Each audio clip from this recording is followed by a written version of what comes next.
Here at the AnomicAge, we know that these times of uncertainty are stressful. It is incumbent upon all of us to put our fears first and bow down to government tyranny. Gone are the days of freely leaving your home, working, and social interactions.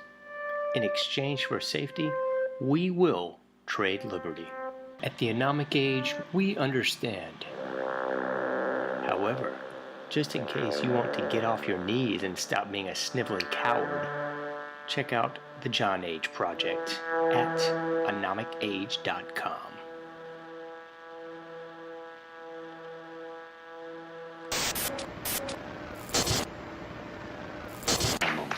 Meet Ann Morrissey, who is here with her daughter, Dareth. Dareth is 17 years old. Mrs. Morrissey, I don't have to tell you that most parents would be extremely depressed if their daughter came home one day looking like this. I assume that was your response shock, anger, depression? What was it? I was extremely angry. I really went bananas. Yeah, how old was she when this happened? Possibly 13, 14 years old. We're talking like it's a disease, isn't it? Well, yeah. How did she explain it to you, Mrs. Morrissey? there was very poor communication until we went into counseling. And it almost broke up our family. But through counseling and Serena, I can understand it better. What do you understand?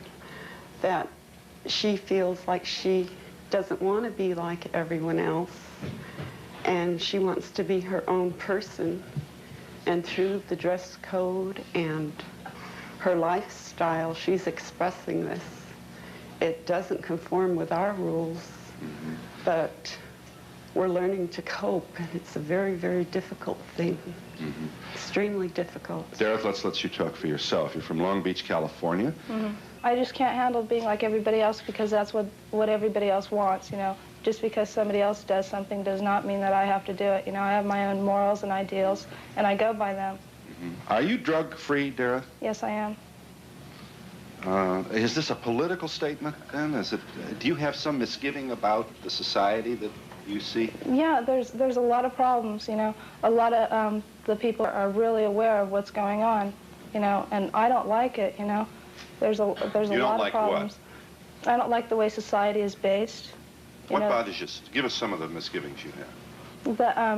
The rich, the poor, the people starving, the wars, you know. Why can't, you know, everybody just get along and just live their life?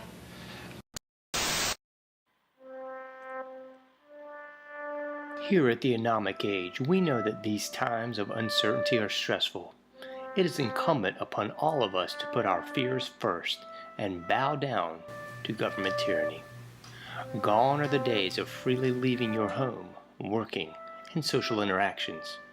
In exchange for safety, we will trade liberty. At the AnomicAge, we understand. However, just in case you want to get off your knees and stop being a sniveling coward, check out the JohnAge project at AnomicAge.com.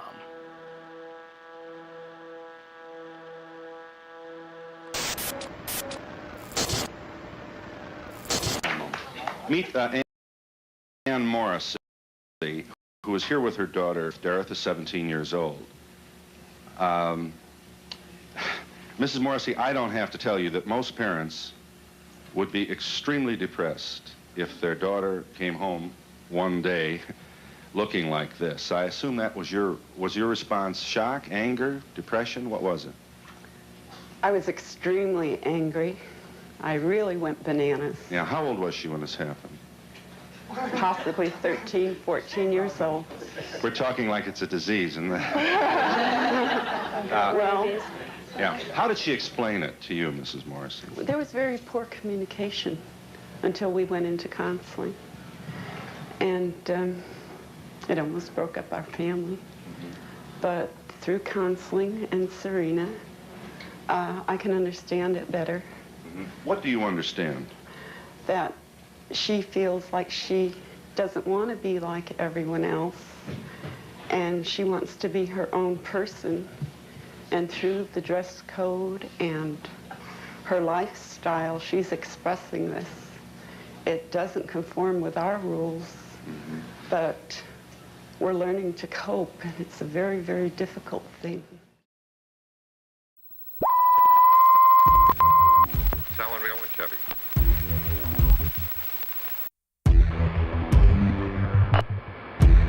Propagating truth in a world of lies. You are listening to the JohnAge Project.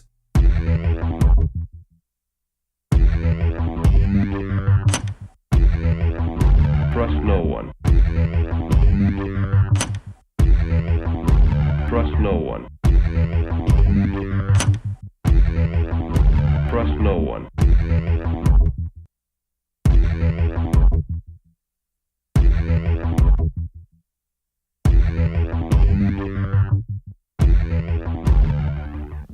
You found it. You're here.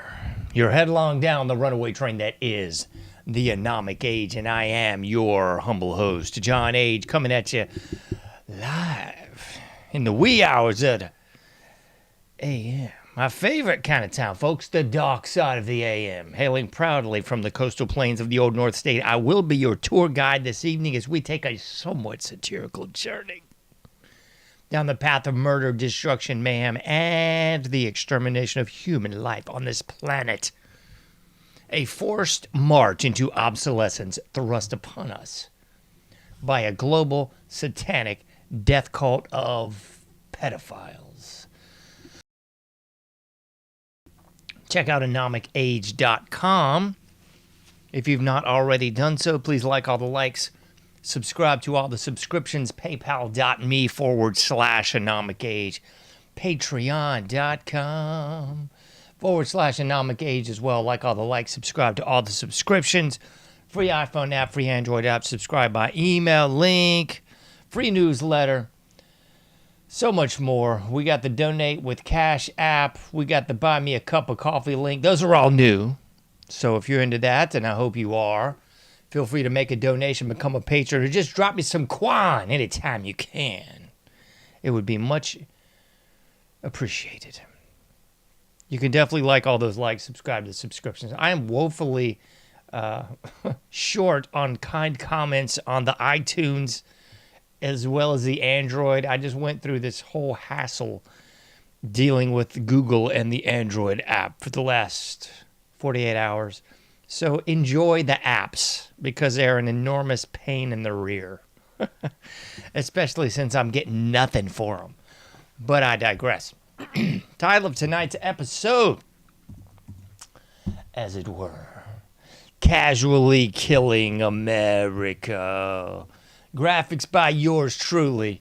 Hope you enjoy those too. This is actually one of my more favorite graphics that I've worked on in the past few shows. I love this graphics. It captures what I wanted it to in a weird way. And things that I didn't as well.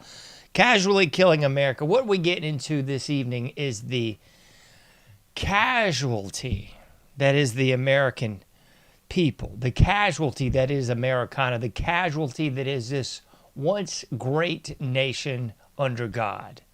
It has all been casually killed and is thus a casualty of the culture war thrust upon us for multiple generations now. But it's the best kind, I suppose, because it's that old frog in a boiling pot. Oh, it's so nice and warm, and you just start maxing and relaxing, and you don't even know you're getting cooked.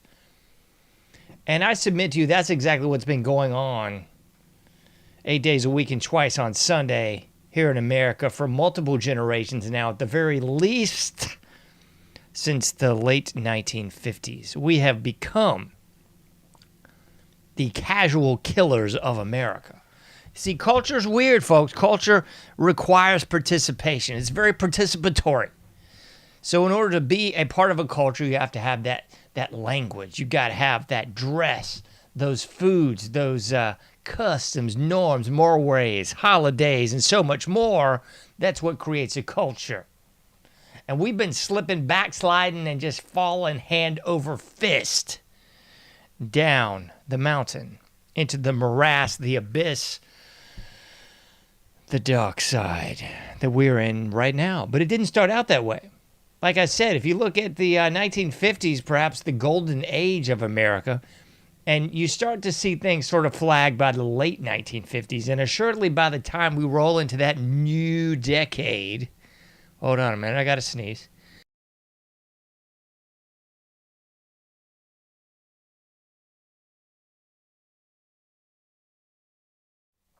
Pardon me. By the time we roll into that new decade of the 1960s, all bleep breaks loose, and alas, here we are. Several generations from that, folks, but here we are. Casually killing America. How are we actually doing it? Somebody's saying, man, you are circling the airport, if not circling the drain, John. I wish you'd just get to the point. The point is, we are killing ourselves through the casualness of our nature. Everything's just one big casual mess. And I'll throw you a bone here, because I know most of the populace just can't stomach much in depth. So let's take a turn towards the shallow end of the pool, shall we? Yardbarker.com. This was from last week, but it's LeBron James, everyone's favorite NBA star. He's the best. He's the greatest. He's the biggest bunch of hooey I've ever seen. NBA legend rips LeBron James for a lack of professionalism. Oh.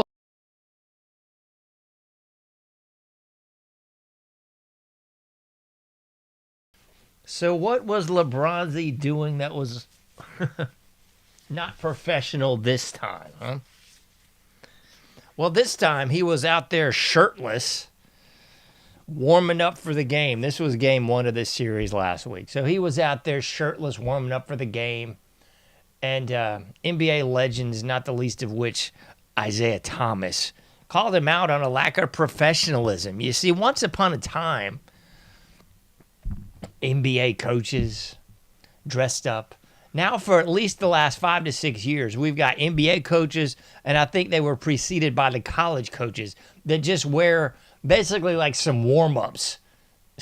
They basically just wear, some sort of Under Armour or, a pullover with the team name on it or something. That's the professionalism of the college and professional ranked coaches of the day. No longer do you wear a nice suit. Oh no, now we have all the way degraded ourselves down to let's just throw like some jeans and a pullover on. That'll look all right? Same thing with the players. I'm not a David Stern fan, but when he was head of the NBA, he was really calling people out on looking professional. He was cracking down on the Allen Iverson era, where everybody just showed up looking like they just rolled out the club after the game at the press conference and the like. He was making people actually wear suits and look professional. What a completely deranged concept. But now nobody has to wear a suit. The coaches don't wear a suit. The players don't wear a suit. Everybody looks like dog manure and just passes themselves off as college athletes. I know that's the biggest joke in the world, because most of these athletes, at least in the college basketball game, spend 3 months on a campus and that's it. But we're gonna somehow hysterically, under name, image, and likeness, still call these people college athletes. Yeah, right. And it's trickled all the way up to the pro level too. So everybody just looks like a scumbag. No professional attire needed, because I guess no one can afford it on the multi-million-dollar contracts they're making every year. Whatever. So there's arrow one in our quiver. It's the degradation on the sports level. But wait, there's so much more, because it's been casually degraded all the time. Casual language, anyone? Most of the language you hear on TV now, and rest assured, all of the language just about that you're hearing on the major podcasts and even the major alternative media networks, it's full of four-letter words. And believe me, I'm somewhat of a connoisseur of four-letter words. I'm quite proficient at them as well. But you see, the big difference is I don't want to look like a horse's patoot up here. I don't want to look back at this in 10 years and go, man, what a complete giblet head. I don't want my kids, I don't want my wife, I don't want my mom, I don't want anybody looking at this show and going, wow, what an unprofessional coot. You see? And it's not just what other people think, it's what I think. People have lost sight of this, but your name actually used to mean something. Oh, you're Mr. Smith's boy, are you, huh? Yeah, not anymore, because Mr. Smith, Mrs. Smith, old Grandpappy Smith, everybody looks like a pile of refuse. Rejects from the retard factory is what we're looking like right about now, folks. So the name means nothing. What you wear means nothing. You can speak like a complete street urchin because apparently that means nothing either. And this has all been dumbed down. It's the lowering of standards, again, since at least 1960. The casual language that we speak. No longer do you speak to folks that are superior to you, elders to you, or in any way above you, because you can't even think that they're above you, can you? Because that's racist and sexist and homophobic too. But you used to actually speak to elders with a particular tone, a reverence, a yes sir, a yes ma'am, and the like. Not anymore, because, you know, it's casual. Let's just keep it casual, right? Speaking of casual, I don't know if we could possibly broach this topic without speaking of the ever so casual nature of sexuality. Good night, nurse. Again, since the 1960s, this has been running down the drain at record speed. Because now it's just casual this. We have this absurd notion of a body count that's become all the rage vernacular over the past few years. What a disgusting bunch of crud. Ugh. Makes me want to take a bath just thinking about it and get gross. Again, if you hearken back to the late 50s and early 60s, this was never spoken of. For heaven's sakes, you had the Flintstones sleeping in separate beds. You had the Brady Bunch. Everybody was fully dressed in proper bed attire for the night. Not anymore.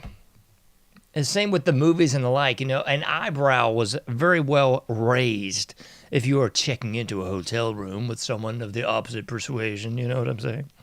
Not anymore. Now it's no holds barred. Now it's everybody talking about everything happening in that realm and arena. And it's been made quite a sport. Revolting. But again, everything's casual, right? So casual it is. We'll casually, culturally suicide ourselves right down the drain. What else casual we got? Well, we got to talk about this one, right? Casual attire, anyone? Gross. We talked about it on the NBA level, but if you leave the house now, there's no one even looking remotely professional anymore. Used to, when I was a little boy, I'd sometimes go to the doctor, or my grandparents and parents do call it going to town. We'd go over the bridge and go into town, you know. But nobody would wear a three-piece suit, but everyone would at least look respectable. Usually a collar shirt, decent pair of pants. No flip-flops, no sandals, none of these grody Crocs. Gross. It's a Croc, all right. It's a Croc of... You know what I'm saying, don't you? Yeah, none of that. But now, 2025, year of our Lord, heavens to Murgatroyd, there's people wearing pajamas. There's people wearing just torn up sweatpants. People wearing what I would refer to as house clothes. Just going out and about, to and fro, anywhere they happen to go, looking like a downgraded version of pond scum. Because after all, we got to keep it casual, don't we? Let's just keep everything casual. Casual relations, casual language, casual attire. Everything's just casual, isn't it? So very well revolting. What else is casually destroying us? So many different directions to go. I'll talk about the movies and the music. Then I'll call it a day. The movies and the music are particularly nauseating. I don't even know. Maybe people that have no gauge of history, no knowledge of actual good music, maybe they are the ones that are so shallow into the pool, myopic, and on the verge of brain deaddom, that they find these movies, music, and television shows and programs entertaining. I find them nauseating, mind-numbing, and downright stupid. A friend of mine and I was talking about this the other day. It's always the same movie, the same plot, the same 20-some-odd actors. 2 or 3 of them look identical to each other. You don't even know who the freak's in the movie anymore. There's no plot. The plot is always just some sort of bizarro world, roided up version of reality where everyone's cursing, everyone's looking like pond scum, everyone's singing the latest moronic beats and music, everyone's playing sport with each other, drinking, smoking, doing drugs, whoring around. I mean, that's just the baseline of every movie now. And violence, I tell you. Good night. It's just crazy. These are all the casual things that we've just casually allowed into our society. Casually allowed just to go on. It's a slippery slope thing. We let one thing in. It's like that old biblical adage of the camel getting his nose under the tent flap. You let a little nose in, first thing you know, you got the whole thing. And that's where we are. We've just allowed to casually, maybe we could just be a little bit more casual. We don't really have to say yes, ma'am, yes, sir, all the time. We don't really have to wear nice clothes and we go to the doctor or go out. Yeah, that's no need of that. Let's just, let's be kind and nice and casually. We'll let everybody marry each other. Let's be tolerant and casual, and we'll let Transformers talk to our children at the library, at the school. Let's just be casual, and we'll just let the doctors and the experts casually tell us how to run our lives, what to eat, what to drink, what to inject.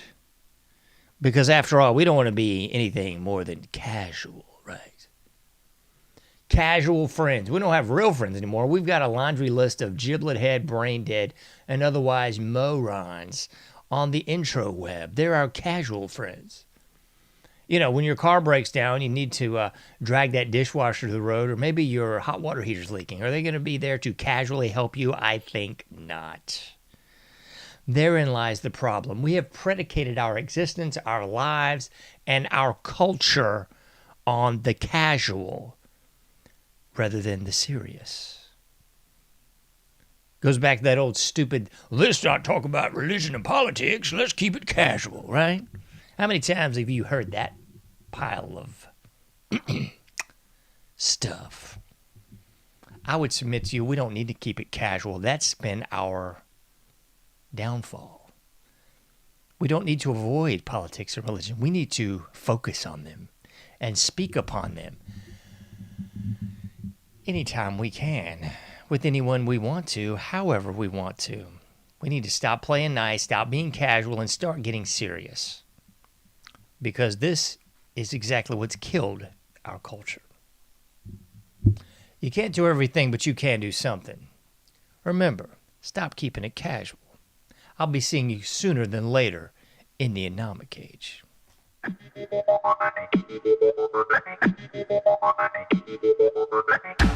Thank you for listening to the AnomicAge, a JohnAge project. For past shows, further info, and to comment, go to AnomicAge.com.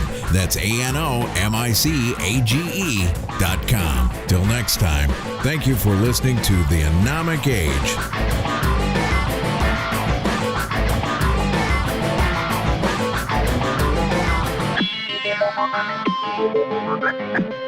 Thank you.